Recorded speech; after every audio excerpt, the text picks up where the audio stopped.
କାନାଡାରୁ ପୁଣି ଆସିଲା ହିନ୍ଦୁ ବିରୋଧୀ ଧମକ।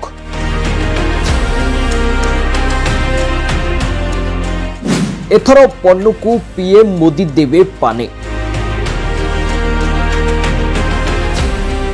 ଖାଲିସ୍ତାନୀ ଆତଙ୍କୀ ପନ୍ନୁର କାଉଣ୍ଟଡାଉନ୍ ଆରମ୍ଭ। ବିମାନ ଷ୍ଟେସନ ବନ୍ଦର ପରେ ଅଯୋଧ୍ୟାକୁ ପନ୍ନୁର ଟାର୍ଗେଟ।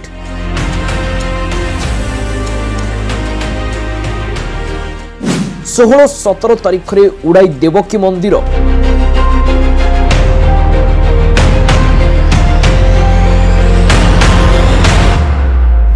ପୁଣି କାନାଡାରେ ହିନ୍ଦୁ ଆସ୍ଥା ଉପରେ ଆକ୍ରମଣ। ରାମ ମନ୍ଦିର ଉଡ଼ାଇବାକୁ ଖାଲିସ୍ତାନୀ ଆତଙ୍କୀ ପନ୍ନୁର ଧମକ ଓ ଷଡ଼ଯନ୍ତ୍ର। 16 ତାରିଖ ନଚେତ୍ 17 ତାରିଖରେ ଆତଙ୍କୀ ପନ୍ନୁ କରିପାରେ ଆକ୍ରମଣ।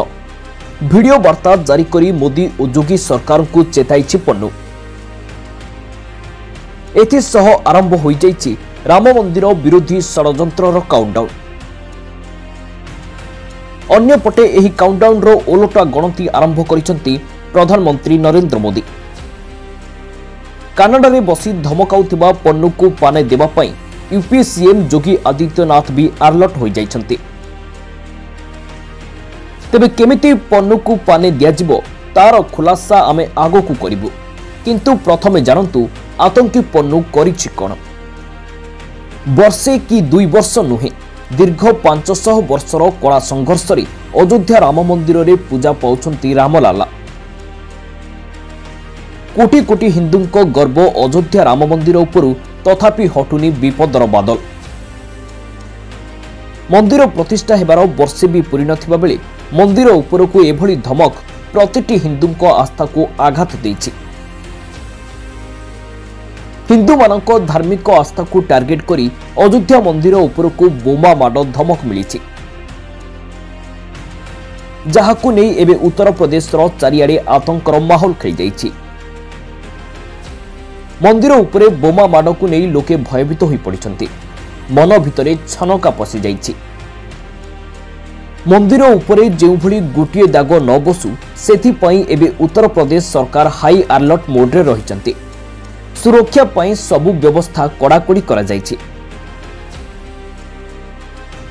ପ୍ରତ୍ୟେକ ଥର ଭାରତ ବିରୋଧୀ ବୟାନ ଦେଉଥିବା ଓ ଖାଲିସ୍ତାନର ସମର୍ଥନ କରୁଥିବା ପନ୍ନୁ ଭିଡିଓ ଜାରି କରି ହିନ୍ଦୁମାନଙ୍କ ଆସ୍ଥାକୁ ଭାଙ୍ଗିବା ପାଇଁ ମନ୍ଦିର ଉପରେ ବୋମା ମାଡ଼ କରିବ ବୋଲି କହିଛି। ଆସନ୍ତା ନଭେମ୍ବର 16 ଓ 17 ତାରିଖକୁ ଅଯୋଧ୍ୟାକୁ ବୋମା ମାଡ଼ କରି ସମ୍ପୂର୍ଣ୍ଣ ଧ୍ୱଂସ କରିଦେବାକୁ ପନ୍ନୁ ଧମକ ଦେଇଛି। ଜାରି କରାଯାଇଥିବା ଭିଡିଓରେ ରାମ ମନ୍ଦିରର ପ୍ରତିଷ୍ଠା ଉତ୍ସବ ଓ ପ୍ରଧାନମନ୍ତ୍ରୀ ମୋଦିଙ୍କ ପୂଜାର୍ଚ୍ଚନାର ଭିଡିଓକୁ ଦେଖିବାକୁ ମିଳିଛି। କାନାଡାର ହିନ୍ଦୁମାନଙ୍କୁ ଚେତାବନୀ ଦେବା ସହିତ କାନାଡାର ହିନ୍ଦୁ ସାଂସଦ ଚନ୍ଦ୍ର ଆର୍ଯ୍ୟଙ୍କୁ ଜୀବନରୁ ମାରିଦେବାର ଧମକ ବି ଦେଇଛି। ଏହା ସହିତ ହିନ୍ଦୁ ମନ୍ଦିରଗୁଡ଼ିକରେ ଖାଲିସ୍ତାନୀ ଆକ୍ରମଣଠାରୁ ଦୂରେଇ ରହିବାକୁ ଚେତାବନୀ ବି ଦିଆଯାଇଛି। ତେବେ ପ୍ରତିବର୍ଷ ପନ୍ନୁ ଏଭଳି କିଛି ନା କିଛି ଧମକ ଭରା ବୟାନ ଦେଇଥାଏ। ଏପରିକି ଗତ ମାସରେ ନଭେମ୍ବର 1ରୁ 19 ତାରିଖ ମଧ୍ୟରେ ଏୟାର ଇଣ୍ଡିଆର ବିମାନକୁ ବୋମାରେ ଉଡ଼ାଇ ଦେବାକୁ ଧମକ ବି ଦେଇଥିଲା, କିନ୍ତୁ ସେହିଭଳି କୌଣସି ପରିସ୍ଥିତି ସୃଷ୍ଟି ହୋଇନଥିଲା। କିନ୍ତୁ ଅଯୋଧ୍ୟା ରାମ ମନ୍ଦିରକୁ ବୋମାରେ ଉଡ଼ାଇବାର ଏହି ଧମକକୁ ହାଲୁକାରେ ନ ନେଇ ଏବେ ଉଭୟ ଯୋଗୀ ଓ ମୋଦି ସରକାର ତତ୍ପରତା ଦେଖାଇଛନ୍ତି ଓ ମନ୍ଦିରର ସୁରକ୍ଷା ବ୍ୟବସ୍ଥାକୁ କଡ଼ାକଡ଼ି କରିଛନ୍ତି। ବ୍ୟୁରୋ ରିପୋର୍ଟ, ଦିନାଙ୍କ ଟିଭି।